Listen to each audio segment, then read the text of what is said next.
As we all know, finding a good place to live in Toronto isn't easy to do, and for Indigenous folks here, it's especially tough to find culturally relevant housing. But in South Eglinton-Davisville, one Indigenous-led housing project is laying the foundation for affordable living in the city. Here in South Eglinton-Davisville, you'll find unique historic sites, including Regent Theatre on Mount Pleasant Road from the 1920s and this War Amps building on Merton Street. Built in 1959, the Heritage Building will soon house local seniors and Indigenous people. It's part of an affordable housing project led by the Missanabie Cree First Nation that will add Indigenous space to the neighborhood. Homelessness in Canada and definitely in Ontario and especially in Toronto, Indigenous people make up a higher percentage than their population, so they're very much overrepresented in homelessness. And looking at our elders, seniors, Indigenous seniors, they're particularly vulnerable. 140 Merton Street is part of the city's Housing Now initiative. It provides long-term leases for 99 years. Work began in 2019 with community consultations. I don't think this neighborhood has focused at all on its Indigenous roots.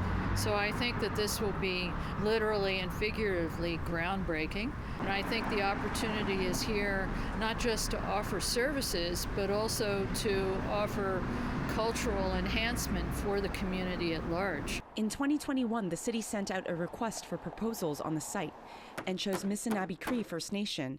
It partnered with developers EllisDon Community Builders in 2022.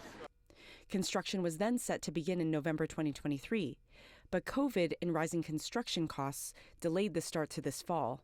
There's been many of these Housing Now projects that have stalled out due to the rising costs of construction that has just been astronomical over the last 5 years. As I mentioned, around 70 to 80% over the last 6 years. Volatile interest rates, and just new funding gaps opening and closing due to changes in federal programs. The building's design includes space for Indigenous ceremonies.